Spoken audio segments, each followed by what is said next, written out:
degree in autism spectrum disorder, and I'm going to retry again to connect because I was connected a few minutes ago, and they were saying that basically the voice was cutting off. I hope that now is better, and if not, please be a little bit patient because I don't know what is the issue. Then I hope that maybe the video, once it's recorded and will stay on the channel, you can watch it and there is no difficulties. Okay, so I will try to slow down, be slow, so like this. If there is a little bit of cuts, I don't know what is the issue because every Wednesday I am here at 7:30, so I don't know if you can hear me or not. I will appreciate your feedback. In the meantime, I'm going to just introduce myself one more time. My name is Lisa, an occupational therapist. I work with children with special needs of different ages and different conditions. Now, today's topic is going to be about visual perception in kids whose vision is limited. Let me explain you. Sometimes we are having kids who are visually impaired, then we have kids whose vision it's okay, and then we are having kids whose vision we are not sure how much the kid can see. And I would like to introduce you this black and white card, which is like baby vision from 0 to 3 months old. They're easy to find, and basically they look like this. And they are cards in black and white, so you have different shapes, okay, and they are very easy to recognize. You have a couple of them, actually quite a lot, so we can be using different ones, and they are very nice for kids who have difficulties, visual difficulties. So you can be working here matching, you can be working recognition, you can be working communication, many different other things. What is most important is that when we have difficulties in vision and we are not sure if the child sees completely all the colors or perceive the shapes and the form, etc., we can be working on black and white pictures.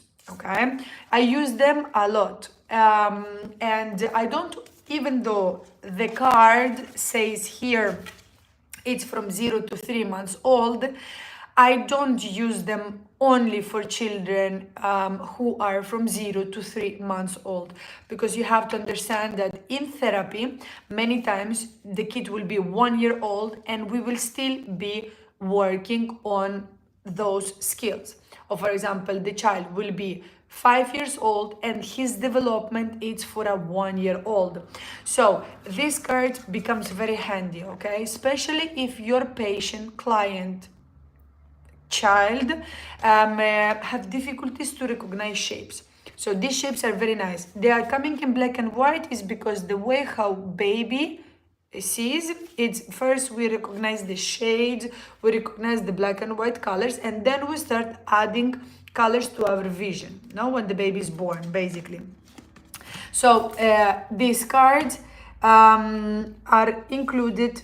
You have all these cards included, which is nice because you can work a little bit on body parts, you can work in animals, you can work on veggies, fruits, a little bit of everything.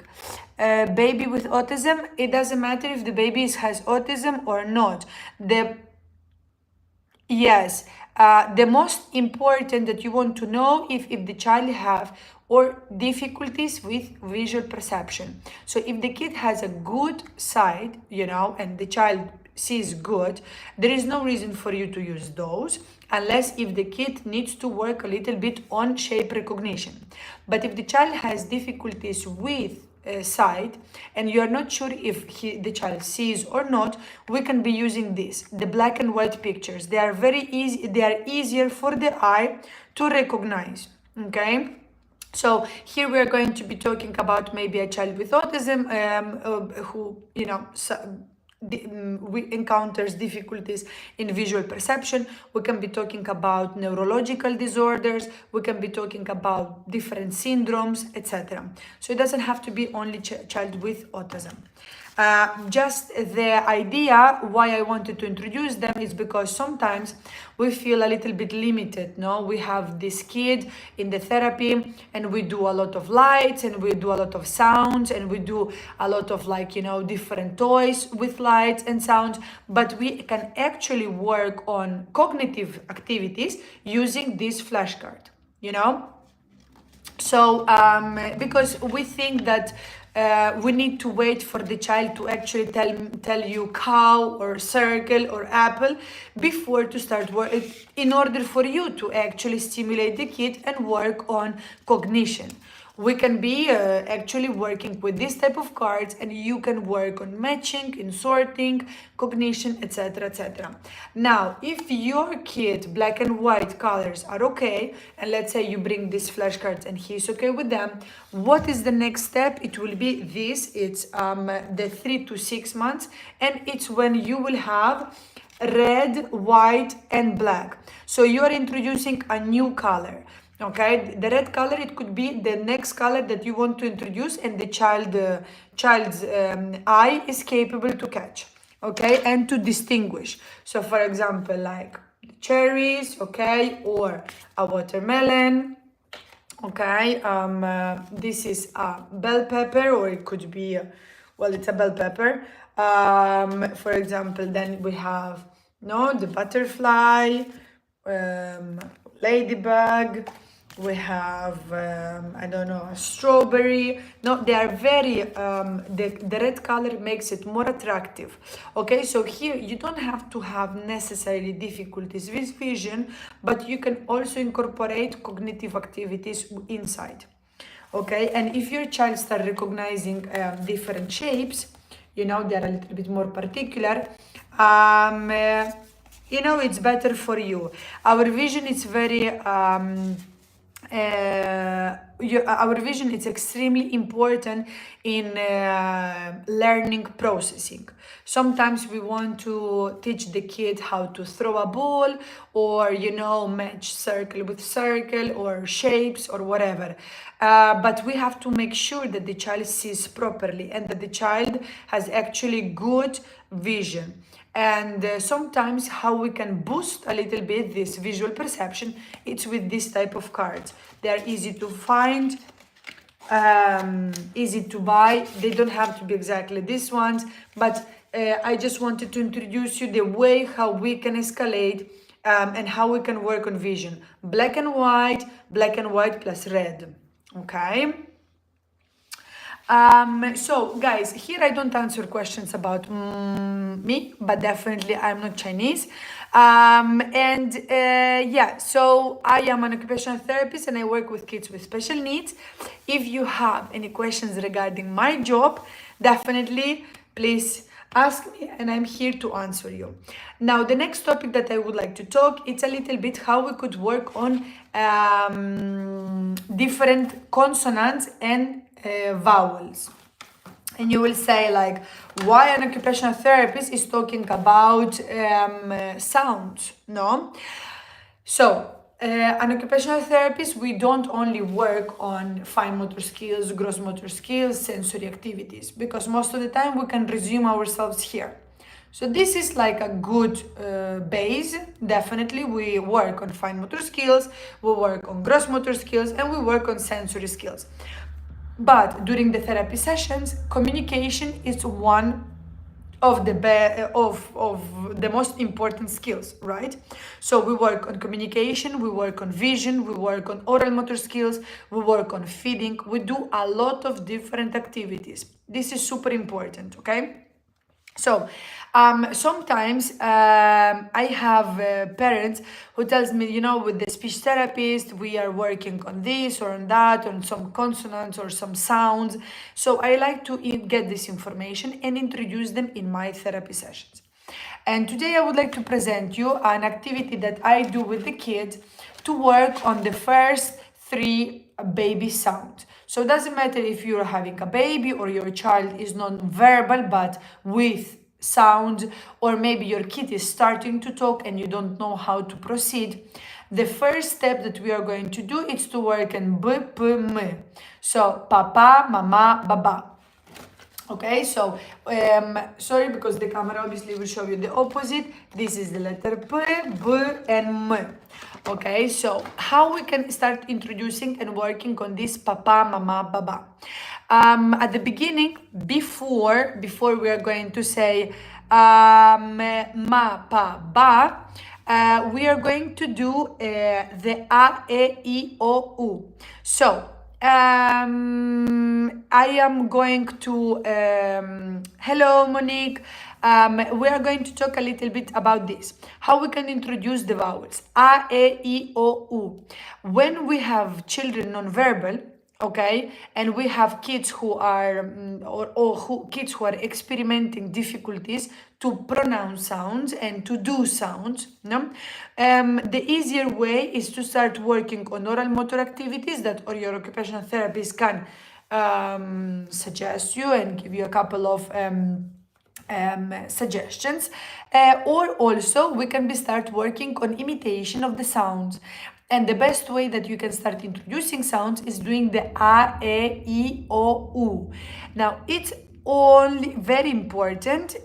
Just give me 1 second. Boop, boop, boop, boop.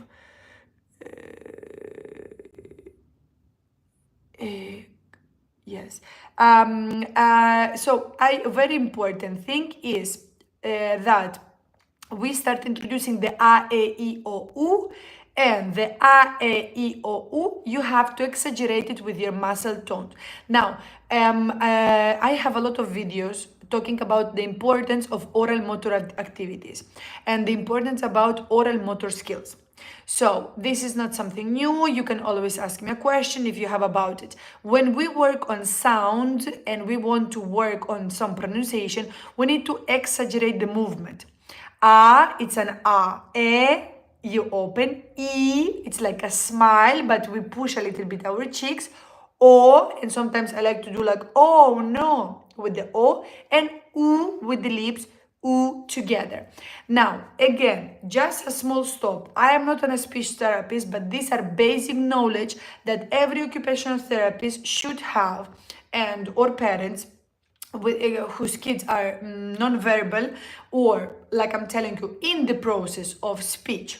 We cannot be pretending that the child vocalize and say properly the things and properly the words if we don't work on this a, e, I, o, u. They are the vowels are always there. If I want to say mama, if I want to say bull, if I want to say pool, if I want to say door, whatever. There is always this how to tell you, pronunciation, no, going on. Now, doesn't matter if you're in England, if you are wherever you are, the a, e, I, o, u sounds, the basic sounds, are everywhere. So this is extremely important that when we work on oral motor skills and we want to push a little bit more that speech, we stimulate a little bit the muscles of our mouth. So when I am pronouncing and I am asking the kid to imitate a or o or u, I have to make sure that I do enough effort for the kid to perceive that difference between the a and the o and the e and the I, etc. All right. And what I did, it's something that is come from Padawan therapy, which I was introduced, and thanks to them, I also, got into this momentum, no, of occupational therapy. It's not only occupational therapy with fine motor skills, gross motor skills, and sensory integration. We can do more, but we need to have knowledge when we want to do more, no? So I just did like cards like this, and I printed basically with Velcro. You have the B, the A, E, I, O, U, ba, be, bi, bo, bu. Now, these are sounds. I am not teaching the child to read. I am not asking the kid to start saying B for bull or E for elephant, or no. We're doing properly sounds.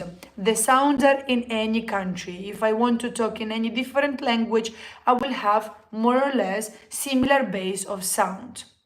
So the ba, be, bi, bo, bu exists everywhere.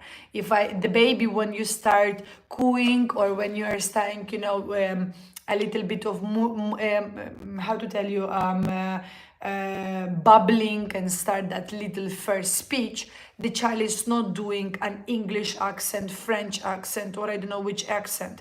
We are purely doing sound. And my suggestion to parents whose kids are non-verbal or with difficulties in speech, it's to focus on sounds. Unless if your speech therapist is guiding you for something else and you already did this and you are in another step. But I'm talking about that beginning steps, okay? For parents who maybe would like to do stuff at home, but they don't know how to, or maybe the child is non-verbal, or maybe there is no really a speech therapist figure in the therapy system, and you can do.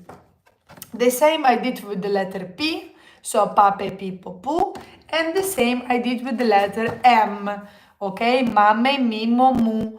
And the ma, pa, ba are, like I said at the beginning of the video, are the first sounds that we expect from the baby to do. Sometimes we have instead of papa, dada, because the child hears dada instead of papa. And that could be that sometimes instead of papa, we have dada, which is good. There is no difficulty. It's not like meaning something bad or whatever. But pa, ba, ma, they are usually the easiest to get and the faster to get, because they are bilabial, means that they come from the lips. Pa, ba, ma, from the same source, let's say like that, okay? So if your child, you tell me, I have a lot of kids with hypotonia, kids who are constantly with the mouth open, or kids who don't know how to actually close and open the mouth and do the sound. This is the reason why I was saying that we need to work on the a, e, I, o, u. So make a lot of like funny noises, a lot of sounds, a lot of songs that can help to push that a, e, I, o, u. Once we can get those vowels, you know, we can actually expand to the pa, pe, pi, po, pu, ma, me, mi, mo, mu, ba, be, bi, bo, bu. Yeah? We do a lot of songs. We repeat a lot. This is not something that I'm telling you to become a singer at the house, but it is important that if you want your kid to get that auditory input from the basic sounds, we need to repeat a lot. Once we start with a pa, pe, pa, ma, ba, then we can proceed. And if you are interested, we can work it out in another video, in another live, and we can actually, you know, I can give you more suggestions. But at the beginning, if you are a parent or a therapist, and you would like to introduce it during your sessions to make it more fun and more meaningful, and at the same time, you can cover another area. You can help the parent to get, you know, something else, something extra besides your job. Like I said before, I don't say that we have to do it. This is my personal advice, you know, my professional and personal advice. If you're an OT and you want to get stuck with your occupational therapy, that's great. I am an OT, but I like to do different jobs. Not because I think that I can do better than a speech therapist, physiotherapist, or anyone else. It's because I think that we are, I believe in multidisciplinary team. I believe in multidisciplinary approach, and I believe that we are not just, I'm not just Lisa. I can hear, I can talk, I can think, I can see, I can do many things at the same time. So the human body, it's composed by different areas. When we are working in therapy, many times the child, it's not present in the session, because the child is thinking about something else. The kid is completely, just focusing on something else, etc. So we have to get the attention. You don't need to go for ABA therapist or, I don't know, speech therapist to say, listen, in the occupational therapy session, I couldn't manage his attention. Maybe you can do it. No.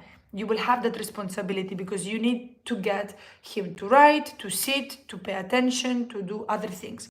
So the same communication. Many times we work with AAC devices, so the child basically communicates with a device. Sometimes we use PEGs, sometimes we are going to use flashcards or other methods, and that's okay. And we need to learn about them, because that's our job.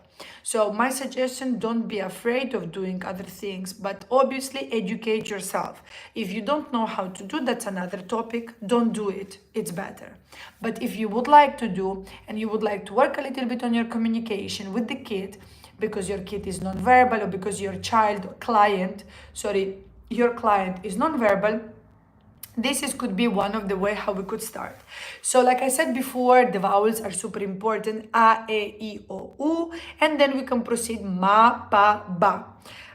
Again, ma, pa, ba, because they come from the same source, let's say with the lips. You tell me, Lisa, but the lips are not possible for him to close and open. He is not capable to do anything with the lips because the lips are all the time open, or he looks at me and there is no imitation. Because speech, how emerges speech? It's about repetition and imitation. The baby start bubbling because we are in front of the baby doing a lot of crazy sounds and a lot of different facial expressions and how cute you are and and I will eat you and a lot of stuff. And this is how the kid actually interacts and start copying. That copying mechanism starts from there. So when we want to introduce speech or we want to reinforce speech, repetition needs to be there. If we don't have the m, p, b, I suggest you to work on oral motor stimulation. I did already a couple of videos about that. There is no precise activity for lips. Everything that has to be placing, for example, little like spatula or a lollipop or a stick or something that between lips, pressing the lips together, or do p, p, or brrr, activities that has to be they are funny. Maybe we can use the mirror, so we can be in front of the mirror and doing those activities. That is great as well. So but we need to work on this mouth. If the kid doesn't have awareness of the lips, if the kid doesn't have awareness of all these muscles, it's going to be very difficult for us to get the speech, independently how good the speech therapist it is. Now, if your speech therapist is not working on oral motor skills, it's even more harder, okay? So it's a combination. That's why sometimes I feel I step a little bit in the shoes, a little bit, with the speech therapist. But I think that I am also helping, because you have speech therapists that are super, super, super good in one specialization, but they will not work other areas. And during my occupational therapy session, I can a little bit jump in, stimulate all this nerve system, all these muscles at the same time, and maybe the kid can go to speech therapy and more prepared, more equipped, So we have to work on all this area. Many times the speech, it's not there, not because the child is non-verbal, doesn't know how to talk. It's because he chooses not to do so. So this is another topic. Or sometimes he's not aware about the mouth. You will not believe me the amount of times that I had kids who weren't aware about their tongue, the teeth, the jaw inside, the cheeks. What's meaning if I go with my tongue around, what's meaning elevate, or this type of activities. You will be doing and the kid looks at you like, okay, I don't know what she's doing. So that is lack of awareness. That means that we have all these muscles here, but the kid is growing up without knowing how to use them.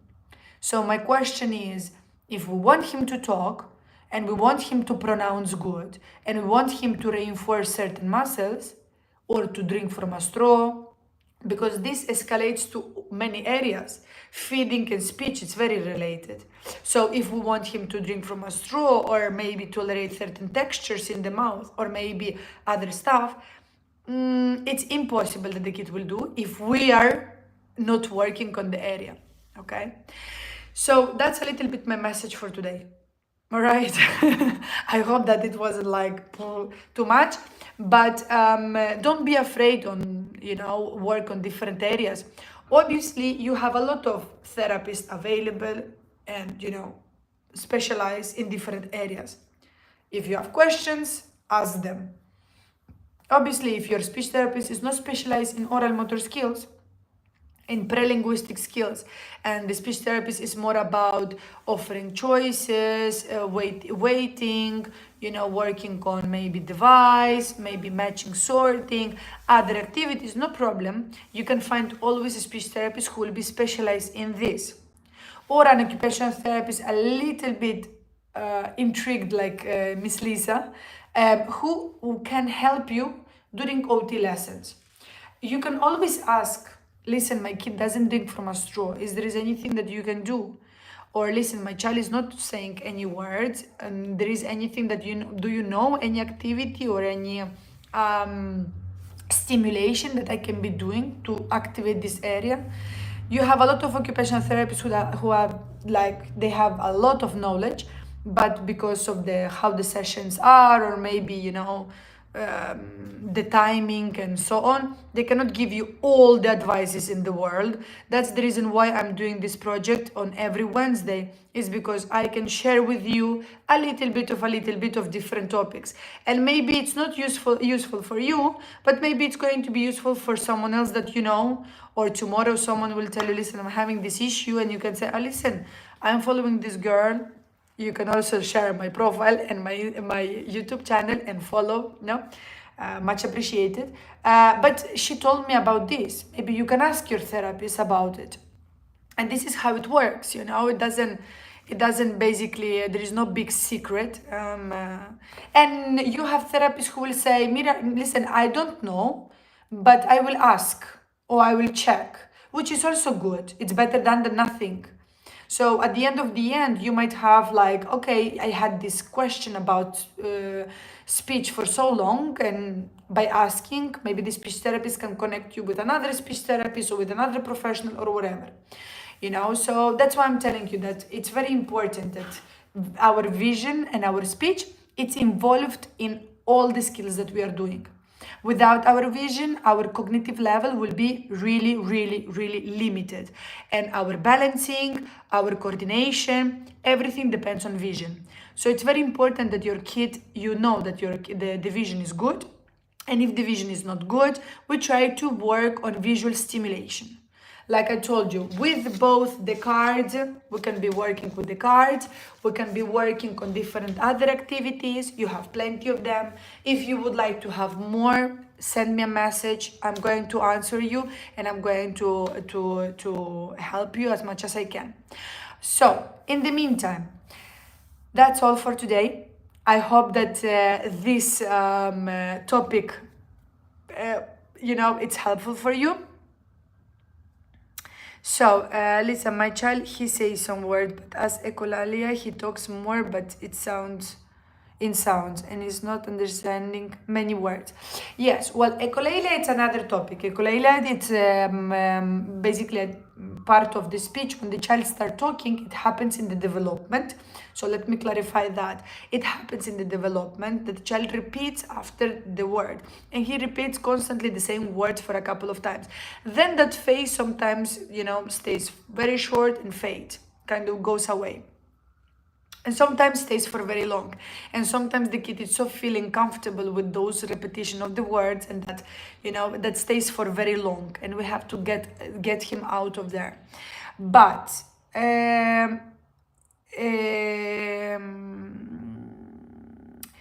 the fact that he is not understanding many words, that could be maybe a cognitive level. So I don't know how to explain this, but the fact that the child is talking, that's good, because he's repeating and he's imitating the word. Now, when we are getting these skills of actually repeating words, we have to work on meaning. And this is extremely important. So if the child doesn't matter if you have echolalia or not, if the child is repeating, just give me 1 second, because I'm reading you.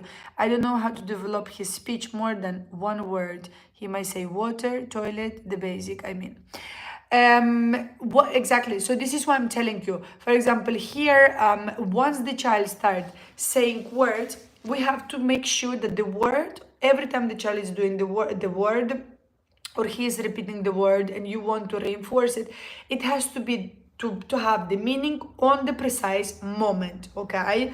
So if he's on the toilet and he's saying water because he's saying water, then he says that's okay. But if we are in a random in another environment and suddenly he is saying words that just pops in the head, basically because he remembers them, then we can ask, you mean that you want water? I want water. We always work with the I want. So this is the way how we can get him into sentences. So if the child says water, toilet, I want toilet. And we always, at least I like to introduce non-verbal signs. I want water. So if the water stays, we always have to teach. And if not, Monique, I don't know if you have a speech therapist, I'm pretty sure that this is the next step, is to introduce the I want or give me. So if, for example, you know that he is saying water because he would like a bottle of water, we introduce the sign language of give me. It's super important, okay? You have some basic sign language videos or pictures online available. You can learn them. It's good to introduce because it can provide a reinforces for the child to talk more. But the I want, we use it a lot. You know, once the kids have one word, we use the I want for almost everything. Once you get the I want, we can build up the sentence a little bit more. So I would definitely suggest you with the I want. If you never ever tried it before, or like at least the I want water, mama, you know.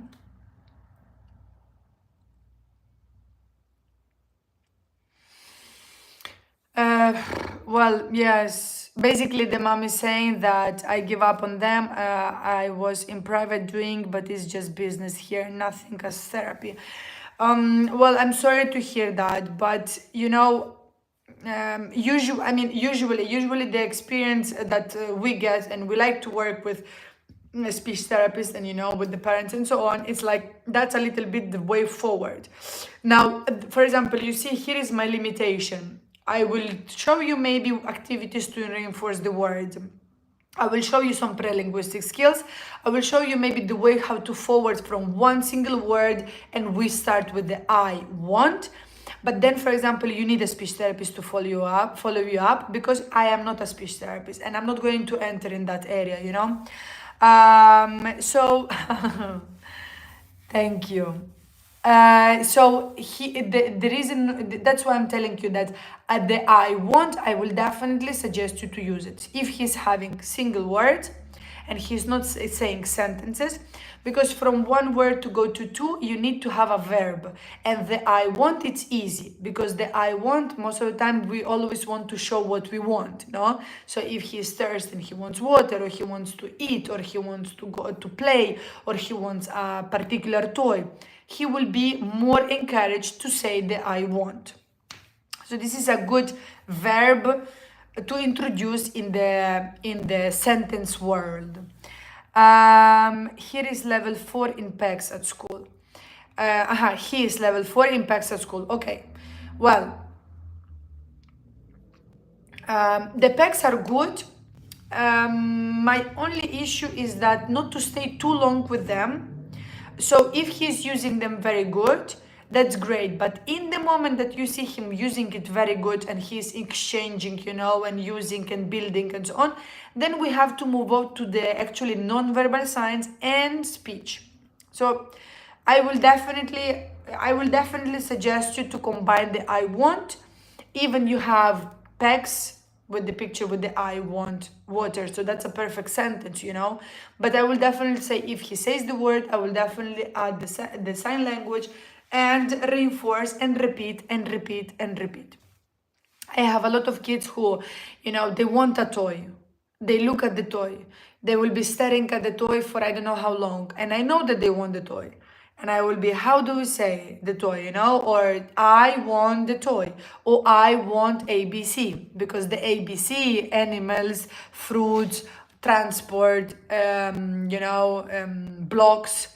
It's for children with autism, it's like an amazing thing, you know?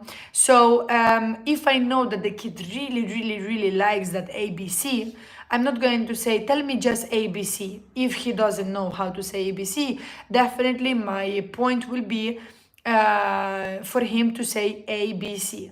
But if I know that he knows how to say ABC, my reinforcer is going to be, tell me I want ABC.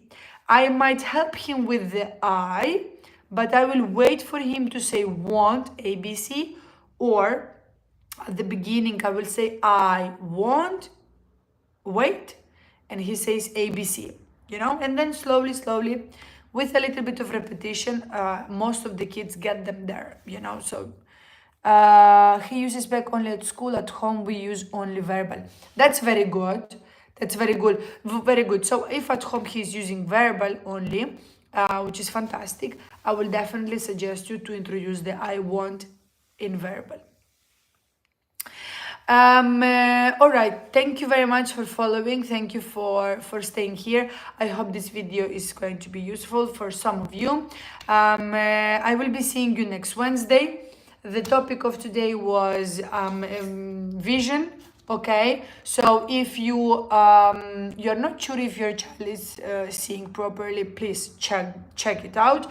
If you know that your child is not seeing all the colors, you can always write me which colors he sees, and we can see which activities we can adapt. But the baby vision cards are very, very good. And also, if you are struggling to introduce some speech and your child is non-verbal or is about to start speaking, don't forget about the A, E, I, O, U, ma, me, mi, mo, mu, pa, pe, pi, po, pu, ba, be, bi, bo, bu. So ma, pa, ba. That's the beginning, okay? If you would like to know more, etc., we can always develop another video about it. You're very welcome. Thank you for staying here, for connecting, for listening to my voice at this hour.